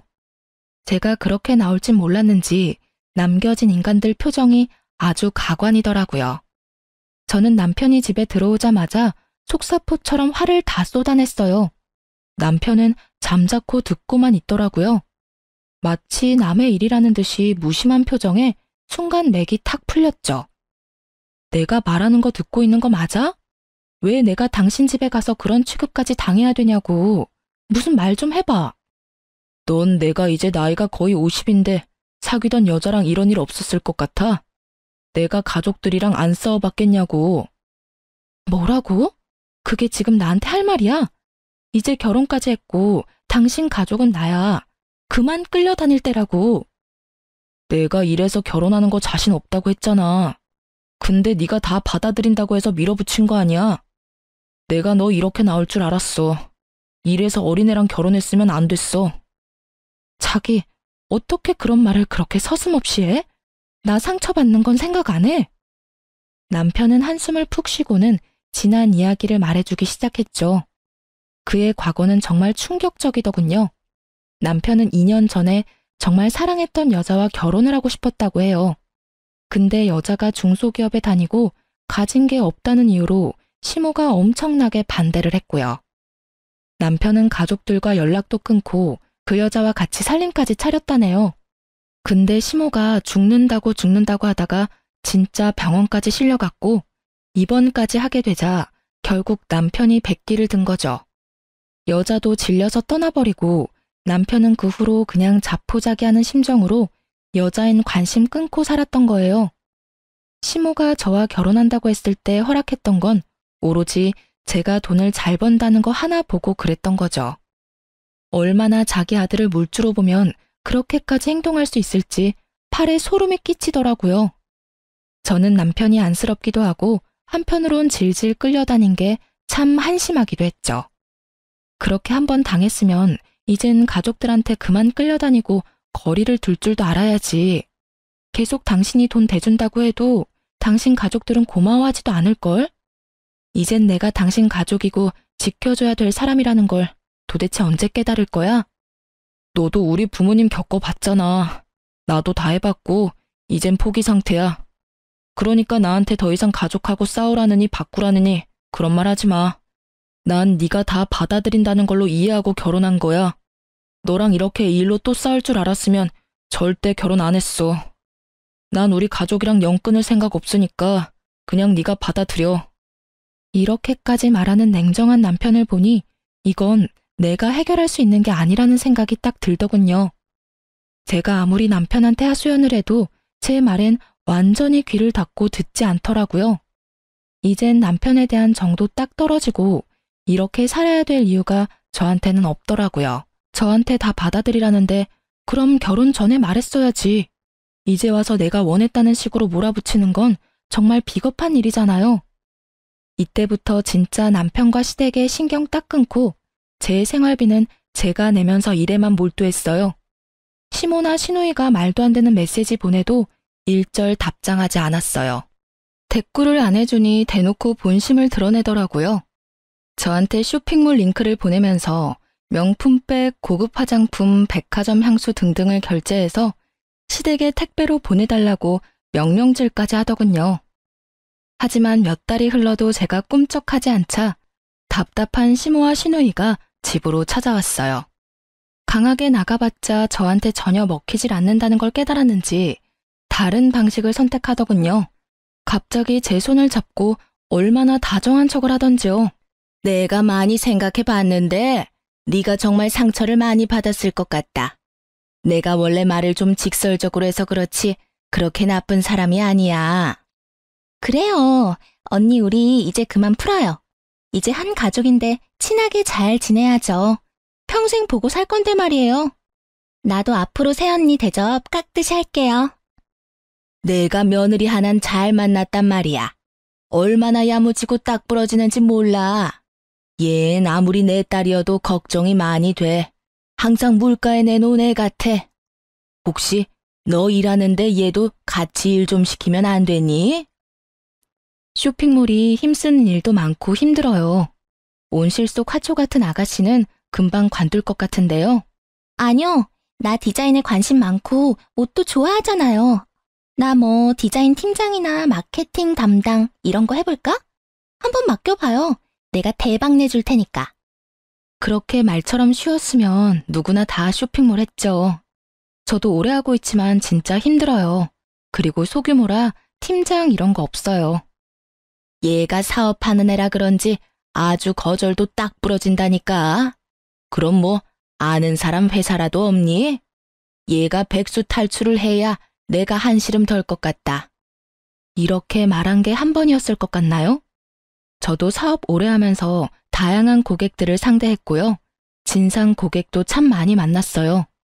근데 시모랑 시누이를 고객으로 만났다면 진짜 진상 중에서도 최고 레벨이었을 거예요. 원하는 대로 해줄 때까지 얼마나 들들 볶는지 몰라요. 취직 좀 시켜달라고 10대 번을 졸라대서 결국 아는 지인의 쇼핑몰에 소개시켜줬어요.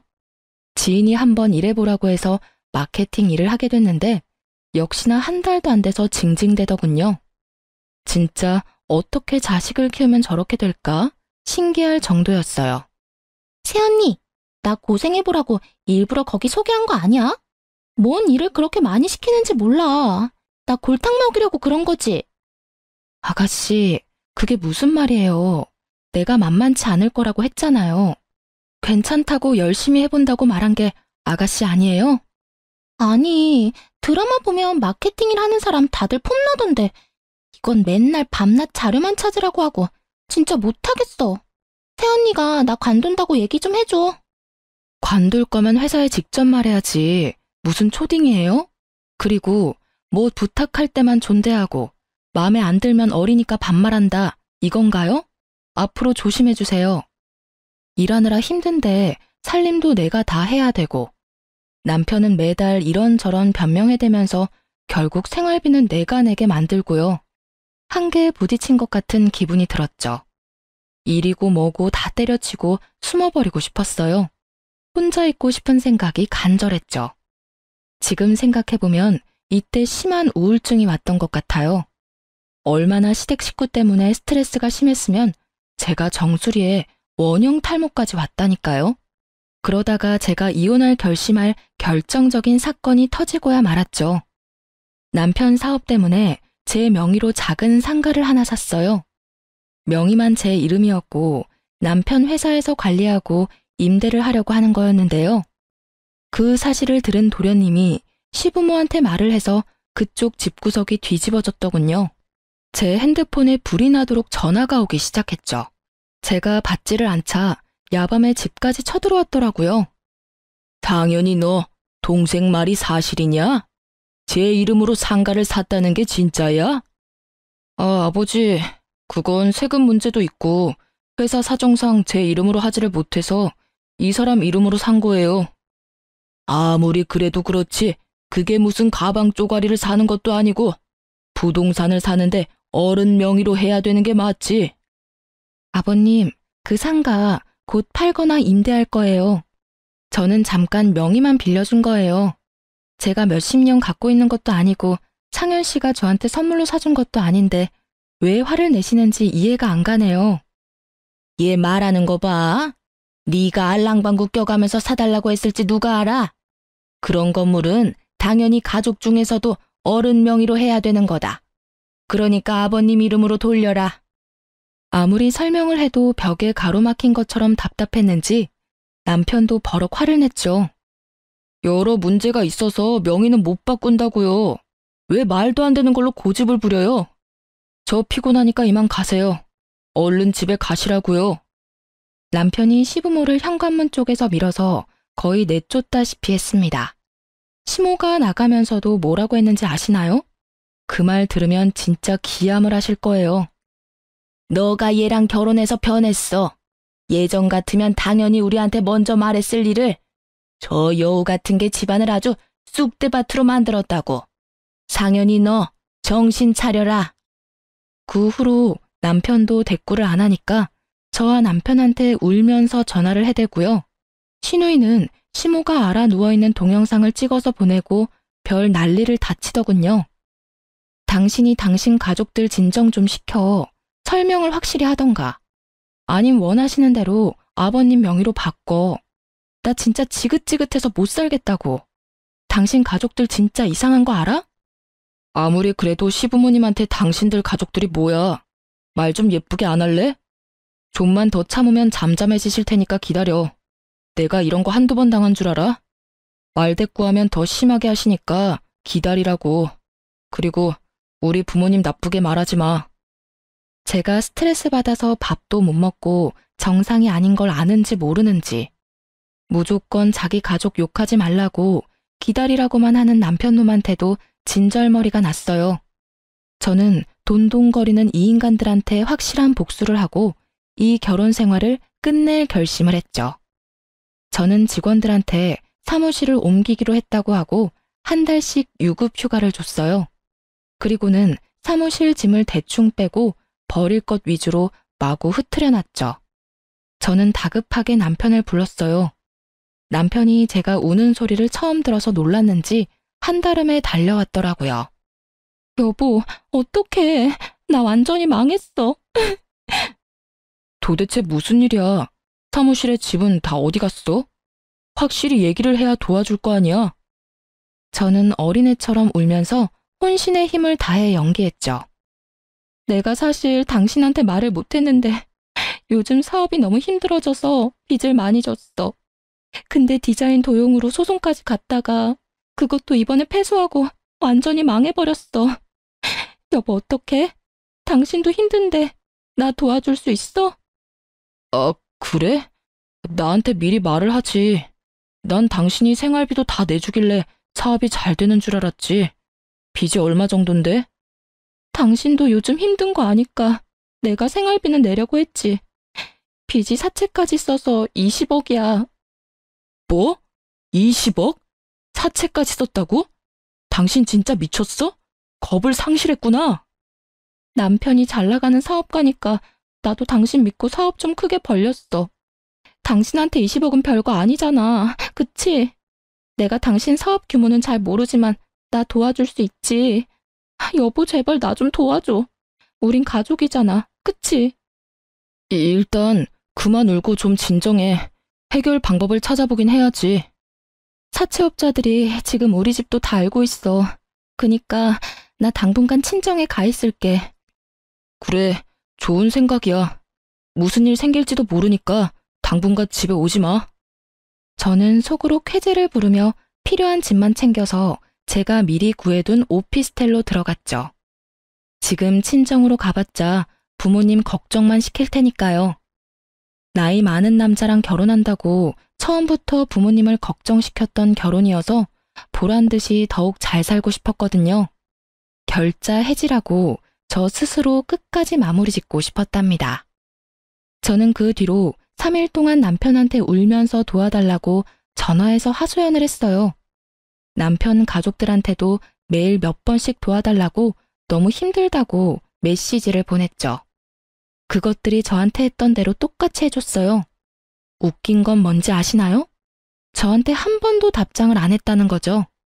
5일째 됐을 때 이만하면 지들끼리 충분히 결론을 내렸겠다 싶어서 시부모 집으로 쳐들어갔죠. 일부러 몰골도 초췌하게 하고 옷도 일부러 이상하게 입고 정신이 하나도 없는 여자처럼 보이도록 했거든요. 제가 들어가자 모두 화들짝 놀라는 꼴이 웃기던지요. 어머니, 제가 그렇게 전화를 했는데 왜 안 받으세요? 어머니, 저 좀 도와주세요. 사채업자가 매일 전화와서 진짜 미칠 것 같아요. 응? 내가 뭔 힘이 있어야 도와주지. 우리 집에 돈이 어딨니? 그럼 제 명의로 된 상가 팔아도 될까요? 아버님이 명의 넘기라고 하셨던 거요. 그거밖에는 지금 빚 갚을 길이 없어요. 뭐라고? 뭔 말도 안 되는 소리야. 얘가 남의 집 재산 다 말아먹으려고 작정했어? 야, 너 당장 그 명의 시아버지로 돌려. 손끝 하나 대기만 해봐. 내가 너 가만 안 둬. 어머니, 저 정말 서운해요. 언제나 한 가족이라면서요. 다 같이 돕고 살아야 된다면서요. 그래서 저한테도 맨날 용돈 달라고 하고 뭐 사달라고 하신 거 아니에요? 이젠 어머니가 저 좀 도와주셔야죠. 어머, 새언니. 너무 무서운 사람이다. 그렇게 도도하게 굴 땐 언제고 지금은 완전 돈에 미친 사람 같네? 너무 무섭다. 오빠, 언니랑 그냥 헤어져. 아가씨, 그게 무슨 말이에요? 부부끼리 가족끼리 도와줘야지. 지금 나한테 오빠랑 이혼이라도 하라는 소리예요? 그럼 내 빚은 어떡하고요? 가족은 무슨 가족? 너는 그냥 우리 아들이 데리고 놀던 장난감 같은 거야. 괜찮은 장난감인 줄 알았는데 이거 완전 불량이네. 어디 감히 우리 집안을 말아먹으려고 돈을 달래? 니네 부모한테나 가서 말해. 우린 너 같은 거 필요 없으니까 당장 우리 아들한테서 떨어져. 저는 남편을 붙들고 우는 소리를 했죠. 진짜 웃기게도 남편이 제 손을 슬쩍 피하더라고요. 여보, 당신 저런 말 듣고 왜 가만히 있어? 당신도 나랑 이혼하려고 그러는 거야? 나 버리면 안 돼. 여보, 제발 도와줘. 역시나 시모는 실망을 시키지 않더라고요. 이미 이혼 서류까지 다 준비해놓고 있었거든요. 제 얼굴에 들이밀고 도장 찍으라면서 흔들어대는 꼴이라니. 근데 더 웃긴 건 뭔지 아세요? 저도 다 예상하고 도장을 가져갔다는 거죠. 저는 속으로 이 바보들을 실컷 비웃어줬답니다. 내가 안 그래도 가족들이랑 얘기를 해봤는데 당신 빚이 너무 커서 우리가 갚기엔 너무 힘들 것 같아. 그리고 이대로 가면 당신 빚 때문에 우리한테도 갚으라고 압박이 오잖아. 빚 때문에 위장 이혼도 많이 하는 추세니까 우리도 일단 이혼을 하는 게 어떨까? 그럼 위장 이혼을 하잔 말이야? 난 이혼하면 진짜 끝이야. 진짜 이혼이라고. 그래도 괜찮아? 어? 그래도 일단은 너무 빚이 많으니까 이혼은 하는 게 최선인 것 같아. 당신이 이런 마음인지 몰랐네. 그래, 알았어. 내가 벌린 일인데 당신한테만 해결해달라고 할 순 없겠지. 알았어. 이혼해줄게. 나중에 후회하지나 마. 저는 이혼 서류에 도장을 찍었죠. 제가 너무 쉽게 계략에 걸려들었다고 생각했는지 시모와 시누이는 우쭐하는 표정이 가관이었네요. 그놈의 상가는 이혼하면서 남편 명의로 돌렸죠. 사실 그 상가는 남편은 대출을 받을 수가 없어서 저한테 부탁을 해서 제 이름으로 대출받아서 매매했던 거였거든요. 대출받는 게 너무 싫어서 거절을 여러 번 했는데도 남편이 계속 죽는 소리를 해서 어쩔 수가 없었죠. 이번 한 번만 도와줘. 6개월 안에는 살 사람 찾을 거야. 최대 6개월만 대출이자 낸다고 생각해줘. 내가 상가 팔면 절반 당신한테 줄게. 이거 진짜 괜찮은 거라 몇 억은 금방 올라. 근데 그렇게 큰 돈을 대출받는 건 좀 그래. 만약 안 팔리면 어떡하려고 그래? 이거 지금 살려는 사람이 얼마나 많은 줄 알아? 내가 이런 일 한두 번 하는 게 아니야. 그러니까 이번 한 번만 도와줘. 응? 그렇게 산 완전 깡통 상가였는데 시짜 인간들은 그걸 어떻게든 자기 명의로 하려고 억지를 썼던 거죠. 이혼 확정될 때까지 그놈의 상가가 팔렸다는 소리 들어본 적이 없네요. 어차피 이젠 저와는 상관없는 일이지만요. 시모 덕분에 저는 아주 쉽게 이혼을 할 수가 있었어요. 일부러 이혼 확정되는 3달 후까지 간간히 남편한테 연락해서 미련 남은 척, 빚 때문에 힘든 척 했답니다. 같이 살던 아파트는 어차피 남편 명의로 풀대출 받아서 전세로 얻었던 거라 미련 없이 주고 나왔고요. 자기 딴엔 버림받은 제가 안 되어 보였던지 따로 2천만 원을 주더군요. 웬 떡이냐 싶어서 군소리 없이 받고 나왔답니다. 그리고 드디어 이혼 확정까지 받았고 전 완전한 자유가 됐죠. 요즘 이혼 소송 들어가면 몇 년씩 걸리는 사람들도 많다고 들었거든요. 아는 언니도 이혼 소송하느라 스트레스 엄청 받는 걸 옆에서 지켜본 터라 더욱 겁이 났었어요. 어떻게 이혼을 해야 되나 진짜 걱정이었는데 손 안 대고 코푼격으로 너무 쉽게 해결이 된 거 있죠? 그것보다 시짜 인간들 연락도 안 받고 목소리 안 듣고 사니까 진짜 행복하더라고요. 전 사무실도 다시 확장해서 새로운 곳에 열었고 결혼하기 전에 저처럼 신나게 일했어요. 정말 말 그대로 새로운 삶을 사는 것 같았어요. 믿을 인간 하나도 없다더니 남편 놈도 이혼하고 나선 저한테 연락을 딱 끊어버리더라고요. 제가 돈 빌려달라고 할까봐 어지간히 겁을 먹었나 보죠. 근데 세상은 참 좁잖아요. 좀 더 조심을 했어야 했는데 남편 놈이 이전한 사무실을 어떻게 알고 그 앞으로 와서 기다리고 있더라고요. 멀쩡하게 산다길래 설마 하면서 왔는데 이게 지금 무슨 상황이야? 다 망했다며. 근데 이렇게 다시 사무실을 차렸다고? 갑자기 다 잘 돼서 이젠 괜찮아. 여긴 어떻게 알고 온 건지는 모르겠지만 이제 그쪽이랑 상관없으니까 모른 척하고 가줘. 우연히 네 친구 만나서 너는 괜찮냐고 하니까 너 망한 적 없다던데. 진짜 빚이 20억 아니었지? 나한테 거짓말한 거야? 왜 그런 건데? 설마 나랑 이혼하려고 그랬어? 설마 그런 거야? 너도 역시 다른 여자들이랑 다를 게 없구나. 우리 식구들 넌절머리 나서 일부러 그런 거네. 와, 진짜 웃긴다. 내가 이혼하자고 그랬어? 그쪽에서 먼저 이혼하자고 한 거 잊었어? 이미 다 끝난 마당에 이런 얘기하는 것도 지겨워. 그쪽 가족들 다시 생각하기도 싫으니까 그만 가. 여보, 나랑 잠깐 얘기 좀 해. 내가 당신이 잘못했다고 그런 말 하려고 온 게 아니야. 나 요즘 너무 힘들어. 속 터놓고 말할 사람도 없고. 네가 이혼하자고 했을 때 내가 한 말 기억 안 나? 후회하지 말라고 했지. 우리가 얼굴 맞대고 속 터놓고 말할 사이야? 왜 이래 진짜. 뭐 회사라도 쫄딱 망했나 보지? 남편의 얼굴이 사색이 되면서 고개를 푹 숙이더라고요. 이제 나이가 50이 다 돼서 그런지 머리가 하얗고 주름도 보이는데 대체 왜 이런 남자가 좋아 보였는지 제 자신을 진짜 때려주고 싶더라고요. 상가 몇 개에 돈이 너무 많이 묶여서 지금 빚이 너무 많아. 결국 부모님 집 담보로 대출받았는데 그거 막을 여력이 없어서 걱정이야. 혹시 경매로만 안 넘어가게 돈 좀 빌려줄 수 있어? 그 집 날라가면 진짜 우리 가족은 길거리에 나앉게 되는 거야.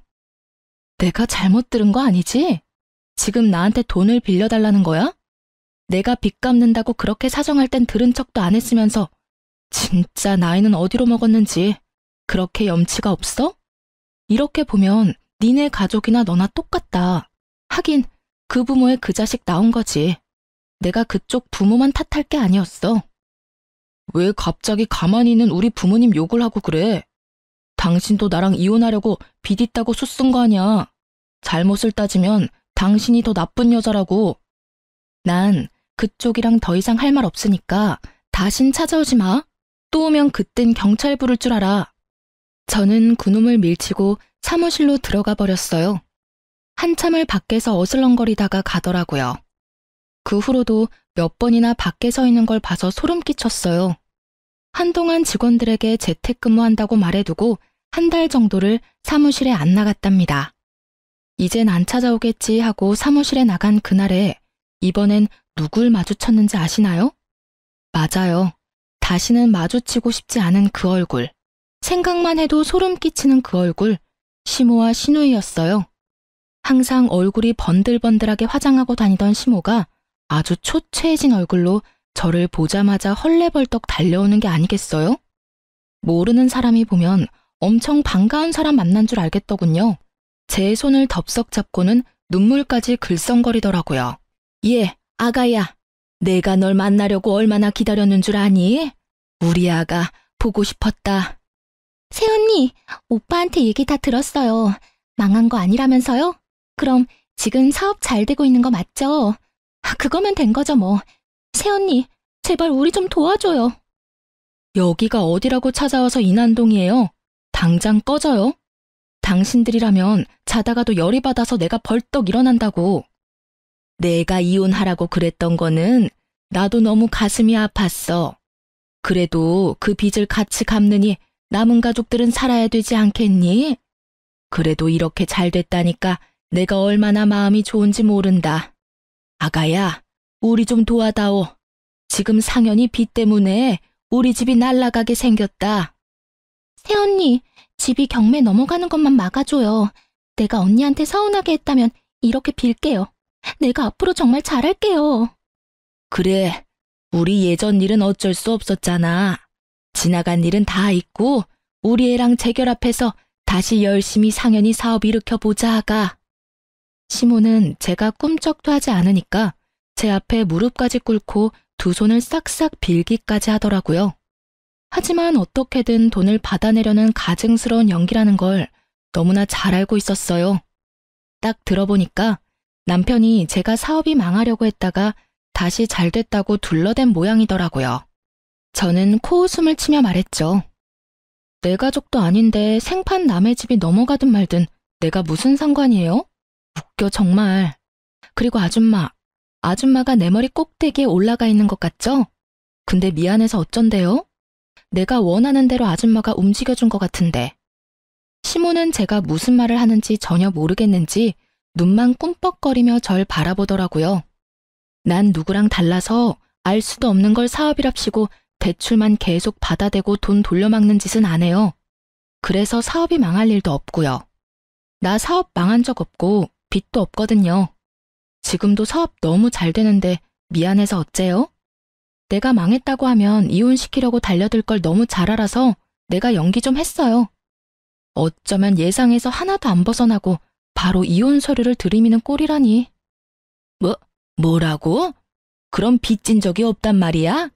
우리 아들하고 이혼하려고 날 이용했단 말이야? 이 여우 같은 년이. 시모가 갑자기 험악한 표정으로 돌변해서 제 머리채를 잡으려고 하더라고요. 저는 온 힘을 다해 시모를 팍 밀어버렸죠.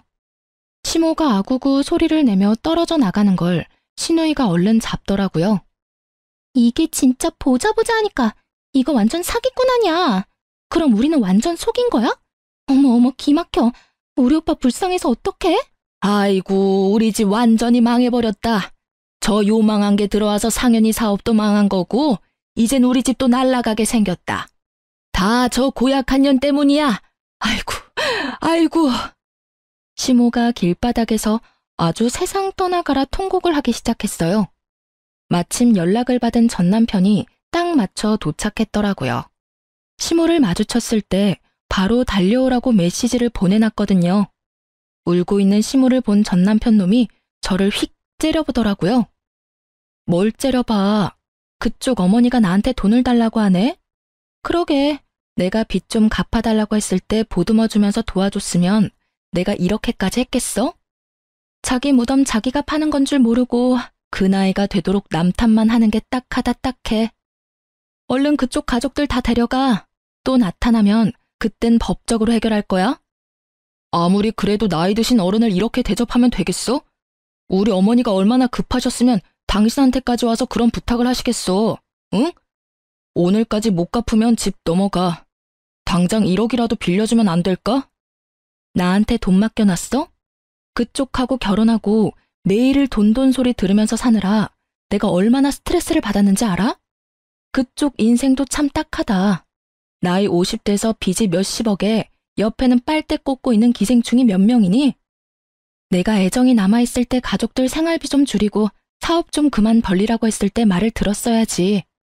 나만 이상한 애 만들어가면서 그쪽 가족들 감싸고 돈 결과가 이거라니 참 보기 좋네. 분해서 부들부들 떨고 있는 그 인간들을 뒤로하고 전 당당하게 사무실로 들어갔어요. 그 뒤로 쪽팔렸는지 다시 찾아오지는 않더라고요. 결국 그 집구석의 아파트는 경매로 넘어갔고 전 남편 놈은 빚쟁이들 피해서 숨어 다니는 처지가 됐다고 해요. 전 남편 놈이 울면서 전화가 한 번 와서 받아봤는데요. 너만 그렇게 나 안 버렸어도 내가 이렇게는 안 됐어. 세상에서 제일 무서운 게 여자야. 엄마도 그렇고 너도 그렇고. 내가 20년 동안 번 돈 다 갖다 줬는데 나 망하니까 나한테 알리지도 않고 다들 이사 갔더라. 나 모르게 자기들은 모은 돈이 있었던 거지. 참나. 하소연만 하다가 쪽팔렸는지 얼른 끊어버리더군요. 자기가 망하고 나니까 지 부모까지 자기를 외면했다면서 왜 이렇게 살았는지 모르겠다고 펑펑 울더라고요. 결국은 낙동강 오리알 처지가 된 전 남편이 불쌍하기도 했지만 어쩌겠어요. 와이프 버리고 가족을 선택한 대가겠죠. 치짜 인간들도 다 망해버리길 바랬는데 소식을 모르니 알 수가 없네요. 하지만 분명 잘 살지는 못할 거예요. 지금껏 장남 등에 빨대 꽂고 살다가 갑자기 돈을 벌 수는 없을 테니까요. 이젠 저와는 무관한 사람들이니 그냥 훌훌 털고 다 잊어버리려고 해요. 그렇게 이혼한 지 벌써 3년이 넘어가네요. 저는 지금까지 제 사업 열심히 하면서 잘 지내고 있어요. 이젠 나이가 있어서 생활용품을 메인으로 파는데 그쪽도 매출이 워낙 좋아서 직원도 얼마 전에 2명이나 더 뽑았고요. 앞으로 결혼으로 내 팔자 꼬는 짓은 절대 안 하려고 남자도 아예 안 만난답니다. 소처럼 일해서 곧 강남에 제 소유의 아파트를 사는 그날까지 열심히 달려보려고요. 제 사연을 읽어주신 여러분도 모두 갖고 계신 소원 다 이루어지시길 진심으로 바랄게요. 제 이야기를 들어주셔서 감사합니다.